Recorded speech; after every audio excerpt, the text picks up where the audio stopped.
कैंची धाम चल रहे हैं, महाराज जी पे घी के पैसे चाहिए, घी के पैसे भी ले आएंगे और दर्शन के दर्शन हो जाएंगे।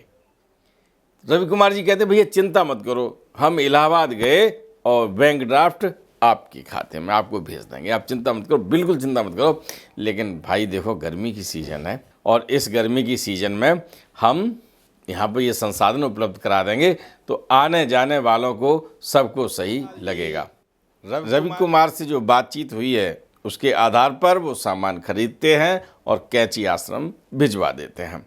आश्रम में इतना सामान आया है तो पूछते हैं किसने भेजा, ये सामान कहाँ से आया, तू जानता है, कहाँ रहता है, क्या करता है, क्या पता है उसका। महाराज जी मुस्कुराते हैं, कहते हैं नंदलाल तूने ये भी नहीं पूछा तेरा पता क्या है, पता अगर पूछ लेता तो उसे पैसे वहाँ ले लेता।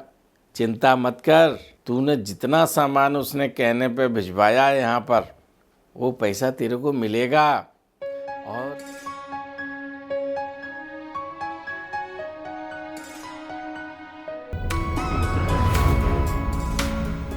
संसाधन है नहीं और इच्छा है पुण्य दान करने की। भक्त पहुंचता है महाराज जी के दरबार में और कैसे होती है उसकी इच्छा की पूर्ति। नमस्कार, आप देख रहे हैं धर्मदर्श पत्रिका का यूट्यूब चैनल दस्तक मीडिया। मैं विनोद शुक्ला आपको सुनाता हूं बाबा नीम करोली की अद्भुत गाथाएं। अद्भुत गाथाओं की श्रृंखला में आज हम आपको लिए चलते हैं कैंची धाम, और कैंची धाम में इलाहाबाद से एक भूतपूर्व सैनिक रवि कुमार जी आए हुए हैं और रवि कुमार जी की ये इच्छा है कि कैंची धाम में कुछ जो उन्होंने संसाधन महसूस किए ये और होने चाहिए। मान लीजिए जैसे कुर्सी है ना, कहीं और बहुत सारी व्यवस्थाएं हैं, पंखा है, जो चीज़ें उनको लगता है कि यहाँ होनी चाहिए और है नहीं। रवि कुमार चाहते हैं कि हम यहाँ पर कुछ न कुछ इन संसाधनों की उपलब्धता कराएं। लेकिन जब इलाहाबाद से चले थे तो उन्होंने अपना, हर आदमी जब जाता है विजिट पे कहीं तो आना जाना और खाना रहना, है ना, तो ये चीज़ें ही अपने बजट में करता है, कुछ एक्स्ट्रा धनराशि लेता है और पूरी विजिट हो जाती है। लेकिन यहाँ आकर उन्होंने महसूस किया कि यहाँ पर कुछ अलग से होना चाहिए, हम ये यहाँ पर इन चीज़ों की उपलब्धता करवाएं। मन में आया, मन में आती है कोई बात तो रोक टोक तो होती नहीं है।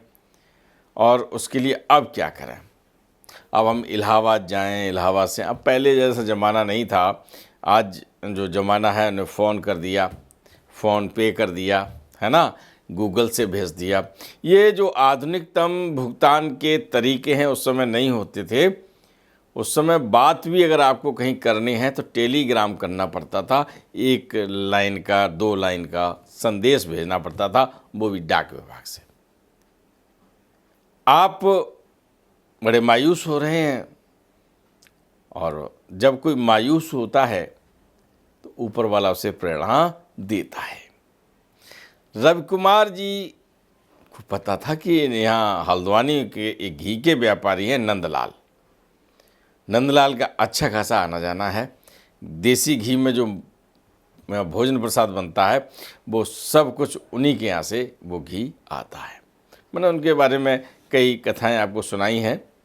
नंदलाल जी एक दिन भुगतान लेने आए थे, है ना, शुरुआत में किसी के साथ तीर्थ यात्रा करने आए थे और तीर्थ यात्रा में कैंची धाम में आना था, वो उनके साथ आए थे और वो केवल ये सोच के आ गए थे कि चलो कैंची धाम चल रहे हैं, महाराज जी पे घी के पैसे चाहिए, घी के पैसे भी ले आएंगे और दर्शन के दर्शन हो जाएंगे। तो महाराज जी ने कहा कितना पैसा है ना, तो वो उन्होंने अपने पैसे दिए थे, फिर कुछ पैसे शेष रह गए थे तो दोबारा दिए थे। तो ये प्रारंभिक अवस्था की कहानी हम आपको बता रहे हैं। अब तो महाराज जी से मांगना क्या है, महाराज जी तो जैसे हुए दे दिए। भैया रवि कुमार जी ने नंदलाल जी से संपर्क किया कि भाई साहब हम इलाहाबाद के रहने वाले हैं और हम चाहते हैं कि आश्रम में पंखा हो जाए और चीज़ें जो थीं, उन्होंने एक सूची बना रखी थी, वो सारी सूची उनको पकड़ाई। तो नंदलाल ने एक बार ऊपर नीचे देखा। रवि कुमार जी कहते भैया चिंता मत करो, हम इलाहाबाद गए और बैंक ड्राफ्ट आपके खाते में आपको भेज देंगे। आप चिंता मत करो, बिल्कुल चिंता मत करो। लेकिन भाई देखो, गर्मी की सीज़न है और इस गर्मी की सीज़न में हम यहाँ पर ये संसाधन उपलब्ध करा देंगे तो आने जाने वालों को सबको सही लगेगा। रवि कुमार जी ठेकेदारी करते हैं, भूतपूर्व सैनिक हैं। उन्होंने नंदलाल जी से बातचीत की। नंदलाल घी के व्यापारी हैं। मैं आपको बता रहा था कि नंदलाल जी जब आए थे तो एक ही था कि साहब महाराज जी के दर्शन भी होंगे और घी के पैसे भी ले आएंगे, है ना। वो पूरी कथा मैंने सुनाई है आपको। तो नंदलाल जी ये घी के व्यापारी हल्द्वानी में रहते हैं। रवि कुमार जी उनके पास पहुंचते हैं और उन्हें बताते हैं कि साहब हम ये चाहते हैं कि आप यदि हमें इतना सहयोग करें कि इन चीज़ों को आप कैंची धाम में पहुंचा दें, यहाँ खरीद के पैसा मैं आपको दे दूंगा। नंदलाल जी ने कहा ठीक है, घी जाएगा, उसके साथ ये सामान चला जाएगा। वह नंदलाल जी रवि कुमार से जो बातचीत हुई है उसके आधार पर वो सामान खरीदते हैं और कैंची आश्रम भिजवा देते हैं। आश्रम में इतना सामान आया है तो पूछते हैं किसने भेजा, ये सामान कहाँ से आया। और पता चला कि ये हल्द्वानी के नंदलाल जो घी के व्यापारी हैं, आप फोटो देख रहे हैं महाराज जी के साथ, इन्होंने भेजा है। महाराज जी ने कहा बुलाओ, नंदलाल को बुलाओ। और नंदलाल महाराज जी की अदालत में हाजिर हैं। महाराज जी बताएं, आदेश करें, तूने ये सामान क्यों भेजा, किसके कहने पे भेजा। वो कहते साहब एक इलाहाबाद से भक्त आए थे, आपके दर्शन करने के लिए आए थे और उन्होंने कहा कि हम ये सामान देना चाहते हैं आश्रम में दान में, और ये सामान आप भेज दो, मेरे पास अभी पैसा नहीं है, हम पैसा दे देंगे। तू जानता है कहाँ रहता है, क्या करता है, क्या पता है उसका। अब नंदलाल चुप। नंदलाल ने कहा मेरी तो कोई जान पहचान नहीं थी, उसने आपका नाम लिया और उसकी भावना अच्छी थी, अब पैसा कैसे वसूल करेगा, भावना अच्छी थी।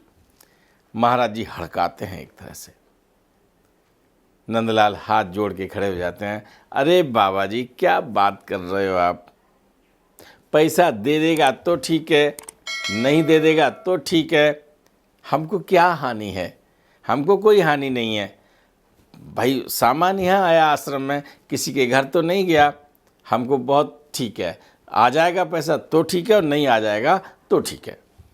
महाराज जी मुस्कुराते हैं, कहते हैं नंदलाल तूने ये भी नहीं पूछा तेरा पता क्या है ना। पता अगर पूछ लेता तो उसे पैसे वहाँ ले लेता। चिंता मत कर, तूने जितना सामान उसने कहने पे भिजवाया है यहाँ पर, वो पैसा तेरे को मिलेगा, और तू उससे 10 गुना भी सामान भेज देता तो भी वो पैसा देता। अब नंदलाल जी को समझ में आ गया कि महाराज जी केवल हड़का रहे थे, बिना जान पहचान के हमने दे दिया, है ना, कुछ उनका वो नहीं किया कि साहब उनसे पूछ तो लेते कि आपका पता क्या है, कहाँ, अब आज मांगने की बात आ जाए तो कहाँ से मिलेगी। नंदलाल अपने आप को समझाते हैं इन विचारों से। और होता क्या है, ये मई 1973 की बात है। 11 सितंबर 1973 को मानव देह लीला का समापन किया महाराज जी ने, और तब तक वो धनराशि नंदलाल जी को नहीं मिली थी। जब महाराज जी चले गए उसके लगभग 1 माह पश्चात नंदलाल को एक ड्राफ्ट मिलता है जो लगभग उस राशि का होता है जो उन्होंने वहाँ सामग्री भेजी थी। वो धनराशि मिल जाती है, नंदलाल अपने खाते में जमा कर लेते हैं, उनके खाते में शेष जमा धनराशि ज़्यादा हो जाती है।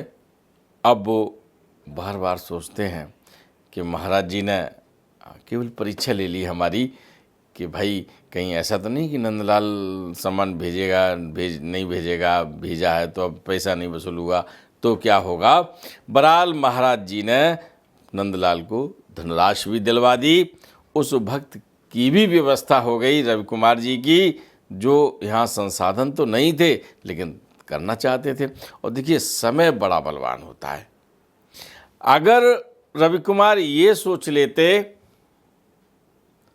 कि हम जब जाएंगे, इलाहाबाद से दोबारा आएंगे, और जब दोबारा आएंगे तो तब देंगे, है ना। तो ये महाराज जी के जो संसाधन में महाराज जी के लिए जो समर्पित करना चाह रहे थे वो कभी नहीं कर पाते, क्योंकि 2-4-6 महीने हो जाते और महाराज जी सितंबर में मानव देह लीला का विश्राम कर गए, है ना। तो अगर आपको अच्छा काम करना है तो न संसाधनों की कमी है, केवल कमी क्या है, आपके संकल्प की है, आपके हौसले की है, आपके कार्य करने की उत्कंठा की है, तीव्रता की है।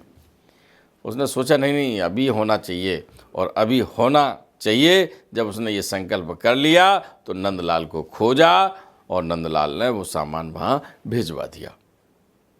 महाराज जी के मानव देह जीवन काल में जब वहाँ पहुँचा सारा सामान, तो निश्चित रूप से भाई एक जहाँ बहुत ढेर सारा सामान पहुँचे तो एक उत्सव जैसा माहौल होता है ना। तो केवल एक गुजारिश के साथ मैं अपनी बात को विराम दूंगा कि आप जब भी कोई पुण्य का काम करें तो संसाधन जुट जाते हैं, अगर आपकी इच्छा होगी, आपका संकल्प होगा, दृढ़ संकल्प। जब दृढ़ संकल्पवान व्यक्ति जब किसी ओर अपना कदम बढ़ा देता है तो सफलता उसको मिलती है। ठीक है ना, चल पड़े। राम राम।